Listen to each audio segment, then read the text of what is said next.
ನಗರದ ಉಪವಿಭಾಗ ಆಸ್ಪತ್ರೆಯ ಆಡಿಟೋರಿಯಂ ಹಾಲ್ನಲ್ಲಿ ವಿಶ್ವ ಜನಸಂಖ್ಯಾ ದಿನಾಚರಣೆ.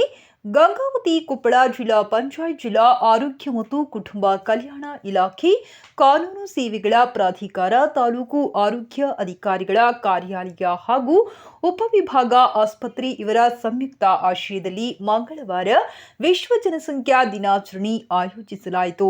ಈ ಸಂದರ್ಭದಲ್ಲಿ ಉಪವಿಭಾಗದ ಅಧಿಕಾರಿ ಡಾಕ್ಟರ್ ಈಶ್ವರ್ ಸವಡಿ ಪ್ರಾಸ್ತಾವಿಕವಾಗಿ ಮಾತನಾಡಿ, ಸ್ಥಳೀಯ ಆಸ್ಪತ್ರೆಯ ಜಿಲ್ಲಾ ಸಿಬ್ಬಂದಿಗಳ ಸಹಕಾರ ಹಾಗೂ ಜಿಲ್ಲಾ ಆರೋಗ್ಯ ಇಲಾಖೆ ಅಧಿಕಾರಿಗಳ ಮಾರ್ಗದರ್ಶನದ ಮೇರೆಗೆ 3 ಬಾರಿ ಕಾಯಕಲ್ಪ ಪ್ರಶಸ್ತಿಗೆ ಭಾಜನರಾಗಲು ಸಾಧ್ಯವಾಗಿದೆ. ಮುಖ್ಯವಾಗಿ ಆಸ್ಪತ್ರೆಯ ಸ್ವಚ್ಛತೆಗೆ, ರೋಗಿಗಳಿಗೆ ಗುಣಮಟ್ಟದ ಚಿಕಿತ್ಸೆ ತಾವು ಹೆಚ್ಚಿನ ಆದ್ಯತೆಯನ್ನು ನೀಡುವುದಾಗಿ ತಿಳಿಸಿದರು.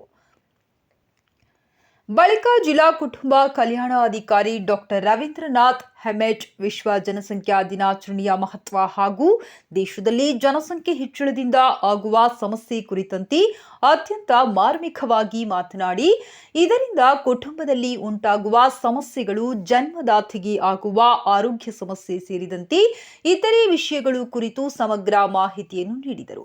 ಅಧ್ಯಕ್ಷತೆಯನ್ನು ಜಿಲ್ಲಾ ಆರೋಗ್ಯ ಮತ್ತು ಕುಟುಂಬ ಕಲ್ಯಾಣ ಅಧಿಕಾರಿಗಳು ಡಾಕ್ಟರ್ ಲಿಂಗರಾಜ್ ಟಿ ವಹಿಸಿದ್ದರು. ವೇದಿಕೆಯಲ್ಲಿ doctor Prakash, doctor Shashidhar, Shankar, Anand, Ramanjaneya, doctor Shakuntala ಇತರರು ಉಪಸ್ಥಿತರಿದ್ದರು. ಆಶಾ ಕಾರ್ಯಕರ್ತರು, ಗಂಗಾವತಿ, ಕಾಲ್ಟಗಿ ಹಾಗೂ ಕನಕಗಿರಿಯ ಆರೋಗ್ಯ ಇಲಾಖೆ ಸಿಬ್ಬಂದಿಗಳು ಅಪಾರ ಸಂಖ್ಯೆಯಲ್ಲಿ ಪಾಲ್ಗೊಂಡು ಯಶಸ್ವಿಗೊಳಿಸಿದರು. ವಿಶ್ವ ಜನಸಂಖ್ಯಾ ದಿನಾಚರಣೆ ಸಮಾರಂಭವನ್ನು ಜಿಲ್ಲಾ ಪಂಚಾಯತ್ ಮುಖ್ಯ ಕಾರ್ಯನಿರ್ವಾಹಕ ಅಧಿಕಾರಿ ರಾಹುಲ್ ರತ್ನಂ ಪಾಂಡ್ಯ ಉದ್ಘಾಟಿಸಿದರು.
ನೋಡಿ, 4790 ಡೆಲಿವರಿ ಆಗಿದವು.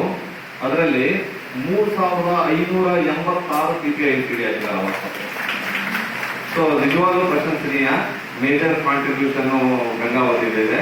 ಸೊ ಈ ಒಂದು ಪ್ರಶಸ್ತಿ ಈ ಜಿಲ್ಲೆಯ ಎಲ್ಲ ಅಧಿಕಾರಿ ಮತ್ತು ಸಿಬ್ಬಂದಿಯವರಿಗೆ ಸಲ್ಲಬೇಕಾಗಿದೆ. ಸೊ ಯಾಕೆಂದ್ರೆ ಎಲ್ಲ ಆಶಾ ವರ್ಕರಿಂದ ಹಿಡಿದು ಅಲ್ಲಿಂದ ಮೋಟಿವೇಶನ್ ಹಾಕ್ಯಂತ ಬಂದು ಎಲ್ಲಾ ಹಂತದಲ್ಲೂ ಮೋಟಿವೇಶನ್ ಆದ್ಮೇಲೆ ನಾವು ಹಾಸ್ಪಿಟಲ್ ರೀಚ್ ಆದ್ಮೇಲೆ ಅಲ್ಲೂ ಸಹ ಮೋಟಿವೇಶನ್ ಇಂದಾನೆ ಫಲಾನುಭವಿಗಳು ಕುಟುಂಬ ಕಲ್ಯಾಣ ವಿಧಾನಗಳನ್ನ ಅಳವಡಿಸಿಕೊಳ್ಳಲು ಯಶಸ್ವಿಯಾಗಿದ್ದಾರೆ. ಸೊ ಒಂದು ಜನಸಂಖ್ಯೆ ಮಿತಿ ಮೀರಿ ಬೆಳೀತಾ ಇದೆ, ಎಲ್ಲರಿಗೂ ಗೊತ್ತಿರೋ ವಿಚಾರ. ಇಷ್ಟು ವರ್ಷ ಚೈನಾ ಮೊದಲನೇ ಸ್ಥಾನದಾಗಿತ್ತು, ಈಗ ಅದನ್ನ ಓವರ್ಟೇಕ್ ಮಾಡಿ ಭಾರತ ಮೊದಲನೇ ಸ್ಥಾನದಲ್ಲಿ. ಸೊ ಈಗ 145 ಕೋಟಿ ಜನಸಂಖ್ಯೆ ಹೊಂದಿದ್ದೀವಿ ನಾವು. ಸೊ ನಾವು ಇನ್ನೂ ಜಾಗೃತ ಆಗಲಿಲ್ಲ ಅಂತಂದ್ರೆ ಮುಂದೆ ಆಗುವ ಅನಾಹುತಗಳಿಗೆ ನಾವೆಲ್ಲರೂ ಹೊಣೆ ನೋಡ್ಬೇಕು. ಸೊ ನೋಡಿ, ವಿಶ್ವದ ಜನಸಂಖ್ಯೆ ಈಗಾಗಲೇ 800 ಕೋಟಿ ಇದೆ. ಈ ಜನಸಂಖ್ಯೆಯಿಂದ ಏನೆಲ್ಲ ಅನಾಹುತಗಳು ಆಗ್ತಾವ ಅಂತಂದು ನಾವು ವಿಮರ್ಶೆ ಮಾಡ್ತಾ ಹೋದ್ರೆ, ಒಂದು ಆರ್ಥಿಕ ಸಮಸ್ಯೆ, ಸಾಮಾಜಿಕ ಸಮಸ್ಯೆ, ದೈಹಿಕ ಸಮಸ್ಯೆ, ಮಾನಸಿಕ ವೇದ, ಇವಷ್ಟು ಸಹ ಉಲ್ಬಣ. ಈಗ ಒಂದು ನಾವೆಲ್ಲ ಯೋಚನೆ ಮಾಡೋದೇನು ಹೇಳ್ತೀವಿ ಅಂತಂದ್ರೆ, ಜನಸಂಖ್ಯೆ ಜಾಸ್ತಿ ಆದ್ರೆ ದೇಶಕ್ಕೆ ಹೊರೆ, ಅದನ್ನ ತಲೆಯಿಂದ ತೆಗೆದುಕೊಳ್ಳೋಣ. ಫಸ್ಟ್ ದೇಶ ಅನ್ನೋದನ್ನ ಫಸ್ಟ್ ಆಮೇಲೆ ಇಡೋಣ. ಯಾಕೆಂದ್ರೆ ನಮ್ಮ ಮನೆಗೆ ಹೊರೆ ಹಾಕಲ್ಲ ಫಸ್ಟ್, ಅದನ್ನ ಯೋಚನೆ ಮಾಡೋಣ. ಮನೆ ಗೆದ್ದು ಮಾರು ಗೆಲ್ಲು. ಈಗ ಜನಸಂಖ್ಯೆ ಜಾಸ್ತಿ ಆದ್ರೆ ಏನಾಗುತ್ತೆ, ನನ್ನ ಮನೆಗೆ ಪ್ರಾಬ್ಲಮ್ ಸಮಸ್ಯೆ ಏನಾಗ್ತದೆ ನೋಡ್ರಿ. 1-2 ಮಕ್ಕಳು ಇರ್ತಕ್ಕಂಥ ಕುಟುಂಬಗಳಿಗೆ ನಾವು 3-4-5 ಮಕ್ಕಳು ಇರ್ತಕ್ಕಂಥ ಕುಟುಂಬಗಳು. ಅದಾದ ನಂತರ ನಮ್ಮ ವೈದ್ಯರ ದಿನಾಚರಣೆ ಇದೆ. ಅದರ ಜೊತೆಗೆ ವೈದ್ಯರ ಜಿಲ್ಲಾ ಮಟ್ಟದ ವೈದ್ಯರ ಮಾಸಿಕ ಪ್ರಗತಿ ಪರಿಶೀಲನಾ ಸಭೆ ಇದೆ. ಈ ಕಾರ್ಯಕ್ರಮಕ್ಕೆ ಮಾನ್ಯ ಜಿಲ್ಲಾ ಪಂಚಾಯತ್ ಮುಖ್ಯ ಕಾರ್ಯನಿರ್ವಾಹಕ ಅಧಿಕಾರಿಗಳು ಆಗಮಿಸಲಿದ್ದಾರೆ. ನಿಮಗೆಲ್ಲ ಗೊತ್ತಿದೆ, ಬಹಳ ಅತ್ಯುನ್ನತವಾದ ಕಾರ್ಯಕ್ರಮವನ್ನು ಆರ್ಗನೈಸ್ ಮಾಡಲಿಕ್ಕೆ ನಮ್ಮ ಗಂಗಾವತಿ ಆಸ್ಪತ್ರೆ ಕೊಟ್ಟಿರೋದು ನಮಗೆಲ್ಲ ಬಹಳಷ್ಟು ಖುಷಿ ತಂದಿದೆ. ಇಂಥ ಜಿಲ್ಲಾ ಮಟ್ಟದ ಕಾರ್ಯಕ್ರಮಗಳು ಮತ್ತೆ ಮತ್ತೆ ನಮ್ಮಲ್ಲಿ ನಡೀಬೇಕು, ಆ ಕಾರ್ಯಕ್ರಮಕ್ಕೆ ಮೆರಗು ಬರಬೇಕು. ಆ ದೃಷ್ಟಿ ನಾನು ಹೇಳಿದೆ, ಇಲ್ಲ ಸರ್ ನೀವು ವಿಶ್ವ ಜನಸಂಖ್ಯೆ ದಿನಾಚರಣೆ ಮಾಡೋಣ, ನಮ್ಮ ಆಸ್ಪತ್ರೆಗೆ ಮಾಡೋಣ ಜಿಲ್ಲಾ ಮಟ್ಟದ ಕಾರ್ಯಕ್ರಮ, ನೀವೇ ಎಲ್ಲರೂ ಇಲ್ಲಿ ಬರೀ ನಾವೆಲ್ಲರಲ್ಲಿ ಹೋಗಬೇಕಾಗ್ತದೆ. ಅದಕ್ಕೆ ಇವತ್ತು ಜಿಲ್ಲಾ ಮಟ್ಟದ ಇಡೀ ತಂಡ ನಮ್ಮ ಆಸ್ಪತ್ರೆಗೆ ಬಂದಿದೆ. ಬಹಳ ಅತ್ಯುತ್ತಮವಾದ ಈ ಕಾರ್ಯಕ್ರಮದಲ್ಲಿ ತಾವೆಲ್ಲ ಬಹಳ ಕ್ರಿಯಾಶೀಲವಾಗಿ ಭಾಗವಹಿಸಬೇಕು. ಬಹಳ ಸಿಸ್ಟಮ್ಯಾಟಿಕ್ ಕಾರ್ಯಕ್ರಮ ಮಾಡ್ತಿದ್ದೇವೆ. ನನ್ನ ಭಾಷಣದ ನಂತರ ಈ ವಿಶ್ವ ಜನಸಂಖ್ಯೆ ದಿನಾಚರಣೆ ಬಗ್ಗೆ ಅಫ್ಸರ್ ಮಾತಾಡ್ತಾರೆ. ತದನಂತರ ಅಷ್ಟರೊಳಗಾಗಿ ನಮ್ಮ ಜಿಲ್ಲಾ ಪಂಚಾಯತ್ ಮುಖ್ಯ ಕಾರ್ಯನಿರ್ವಾಹಕ ಅಧಿಕಾರಿಗಳು ಬರ್ತಾರೆ. ಉದ್ಘಾಟನೆ ಮಾಡಿ ಅವರು ಉದ್ಘಾಟನೆ ಭಾಷಣ ಮಾಡ್ತಾರೆ, ಲೇಖನ ಮಾತಾಡ್ತಾರೆ. ಆಮೇಲೆ ಮಧ್ಯಾಹ್ನ ಎಲ್ಲರಿಗೂ ಪೂರಿ ಭಾಜಿ, ಶಾವಿಗೆ ಪಾಯಸ, ಭರ್ಜರಿ ಊಟ ಇದೆ.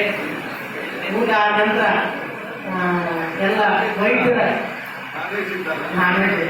ಇದು ನಮ್ಮದು ವೆಜಿಟೇರಿಯನ್ ಹಾಸ್ಪಿಟಲ್ ಇದೆ. ಹೀಗಾಗಿ ನಾನು 2 ಸ್ವೀಟ್ ಮಾಡಿಸಿದ್ದೀವಿ. ಒಂದು ಹೆಸರು ಮೇಲೆ ಡಿಸಿಪ್ಲೈನ್ಗೆ ಮತ್ತೊಂದು ಹೆಸರು, ಶಿಸ್ತಿಗೆ ಮತ್ತೊಂದು ಹೆಸರು. ಶಿಸ್ತುಬದ್ಧವಾಗಿ ಕಾರ್ಯಕ್ರಮ ನಡೀಬೇಕು.